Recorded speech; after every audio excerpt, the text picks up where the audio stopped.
O excelente resultado do trabalho do míssil ucraniano Flamingo em Samara foi confirmado pelo atingimento de instalações no Centro Espacial e de Foguetes Progress. No território do local ocorreu um incêndio de grandes proporções, com uma área de cerca de 5.000 metros quadrados. E isso não é apenas um alvo, é uma instalação espacial crucial para o lançamento do análogo russo do sistema Starlink. E no mesmo dia, o próprio Vladimir Putin, em uma reunião do Conselho de Desenvolvimento Estratégico no Kremlin, praticamente admitiu que os ataques ucranianos realmente causam danos reais à economia russa.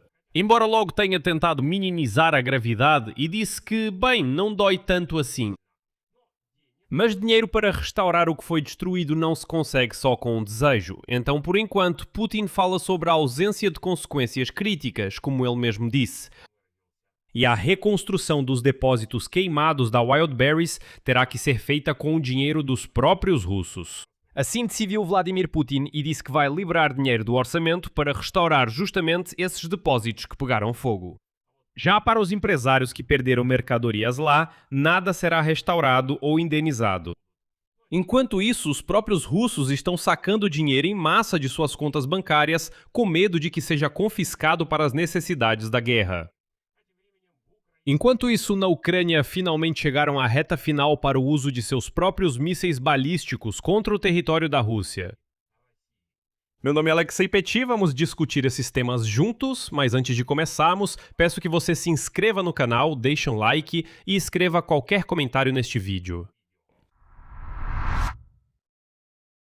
Então, vamos começar pelo ataque ao Centro Russo de Foguetes e Espaço. De acordo com o Estado-Maior-Geral das Forças Armadas da Ucrânia, após o reconhecimento adicional, ficou sabido que em Samara, após o ataque de 15 de agosto, vários alvos do complexo russo de foguetes e espaço foram atingidos ao mesmo tempo. Novos dados confirmaram danos às instalações de produção da fábrica de aviação Aviacor e do Centro Espacial e de Foguetes Progress. Segundo informações atualizadas, um galpão de produção foi atingido, onde são montados os motores para os foguetes lançadores da família Soyuz, assim como uma oficina de manutenção de equipamentos de aviação. No território do Centro Espacial e de Foguetes Progress foi registrado um incêndio com uma área de cerca de 5.000 metros quadrados. Embora, lembro que em 15 e 16 de agosto, os russos diziam que lá era apenas fumaça, nada sério havia acontecido. Por que isso é importante? A questão é que o Centro Espacial e de Foguetes Progress é uma das principais empresas do setor russo de foguetes e espaço. A empresa participa da produção dos foguetes lançadores Soyuz, que são usados para colocar espaçonaves em órbita e formar o agrupamento de satélites de comunicação russos, inclusive para atender aos interesses do exército russo. É justamente nessa área que os russos tentam criar um equivalente ao Starlink. De acordo com o lado ucraniano, a destruição desses alvos reduz as capacidades militares e tecnológicas da Rússia, e o trabalho contra as principais empresas militares do complexo industrial militar da Federação Russa continua. E o que é importante, sabe-se que a fábrica foi atingida especificamente por mísseis ucranianos Flamingo. Até hoje, esse é um dos ataques mais eficazes realizados especificamente com esse míssil FP5 Flamingo.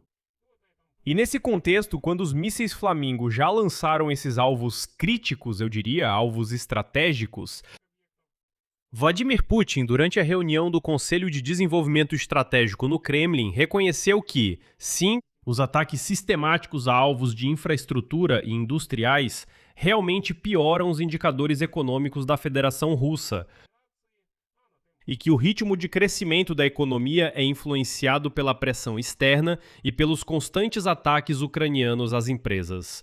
Mas então Vladimir Putin voltou a fingir que tudo isso não é sério. A seguir, sua citação. Está claro que não houve e não pode haver consequências críticas desses ataques.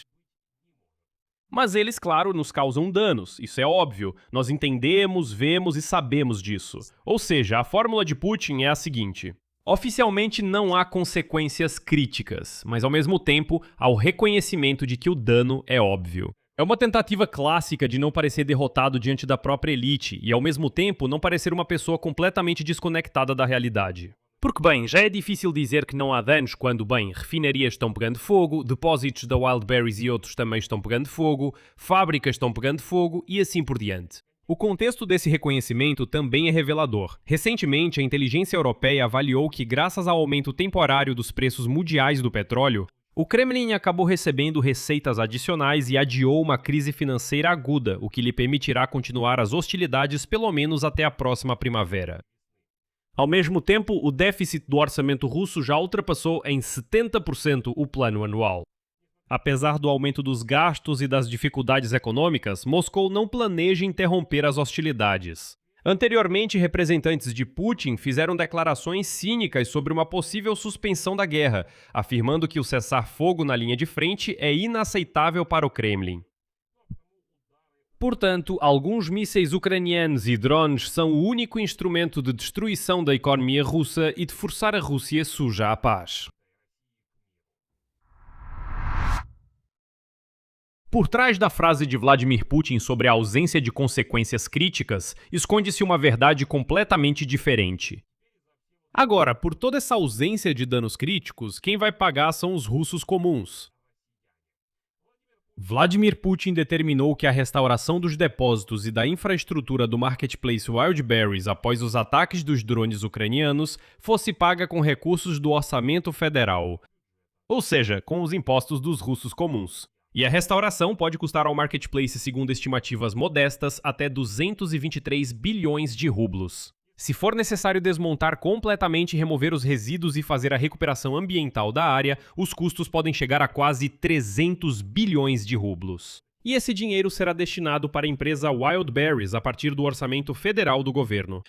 As perdas potenciais dos próprios vendedores na Wildberries são estimadas em pelo menos 500 bilhões de rublos. Dessa forma, o possível prejuízo total da Wildberries e dos vendedores já pode ser estimado em 800 bilhões de rublos. Mas para os vendedores no marketplace Wildberries, Vladimir Putin não oferece compensação do orçamento. Ele diz que vocês devem resolver isso por conta própria. Enquanto isso, as estatísticas oficiais da empresa mostram que mais de 400 mil vendedores foram afetados pelos ataques aos depósitos da Wildberries. Mas Vladimir Putin, na verdade, não se importa com eles. Ora, veja só, milhares de russos ficaram sem negócio. Já que 1,5 milhão daqueles mesmos Ivans russos ou morreram ou ficaram feridos como resultado da guerra da Rússia contra a Ucrânia, paralelamente a isso, há uma segunda linha de pressão econômica, que hoje é registrada pelo Washington Post. Os russos estão retirando em massa seu dinheiro dos bancos por medo de que as autoridades possam começar a confiscar depósitos para financiar a guerra. De acordo com o Banco Central da Federação Russa, só nas 2 primeiras semanas de agosto foram retirados quase 3,5 bilhões de dólares dos bancos. Em julho, os russos sacaram quase 7,5 bilhões de dólares e em junho, mais de 4,5 bilhões de dólares. Ou seja, você vê uma tendência de crescimento. Especialistas afirmam que o volume total de recursos retirados este ano pode ser o dobro do valor que os russos sacaram dos bancos no primeiro ano da invasão em grande escala. Ou seja, o pânico só aumenta. E os russos decidiram que é melhor guardar o dinheiro em espécie debaixo do colchão e não em algum banco de onde talvez nunca consigam recuperar. E se o Putin quiser, ele simplesmente pega esse dinheiro e ninguém vai perguntar nada para esses russos. Isso significa que as pessoas não confiam no sistema bancário russo e no sistema financeiro russo. Tudo isso é consequência do medo de que o governo do Putin tome alguma medida em relação ao sistema bancário, que ele possa, por exemplo, nacionalizar os depósitos e financiar a guerra com esse dinheiro. Agora vão acontecer as eleições da Duma, e depois disso podem anunciar a mobilização. E não só a mobilização de recursos humanos, mas também, por exemplo, de recursos financeiros. No contexto da mobilização e da lei marcial limitada, eles podem simplesmente tirar o dinheiro dos russos e dizer: olha, precisamos desse dinheiro para a guerra. Neste ano, os russos já retiraram mais dinheiro dos bancos do que em todo o primeiro ano após o início da invasão em grande escala. Isso é quase 25 bilhões de dólares, ou, se for mais fácil de entender, 2 trilhões de rublos. Lembro que, em 2022, as autoridades da Federação Russa interromperam bruscamente a saída de dinheiro dos bancos, introduzindo restrições rígidas ao movimento de capitais e aumentando drasticamente as taxas de juros. Os problemas de liquidez já afetaram a capacidade do governo russo de captar recursos para financiar a guerra, por meio da emissão de títulos do governo. Aconteceu que no mês passado o Ministério das Finanças da Rússia foi obrigado a cancelar as emissões planejadas de títulos porque ninguém queria esses títulos. Enquanto isso, a crise de combustível voltou à Rússia, inclusive em lugares onde parecia que ela já tinha sido resolvida.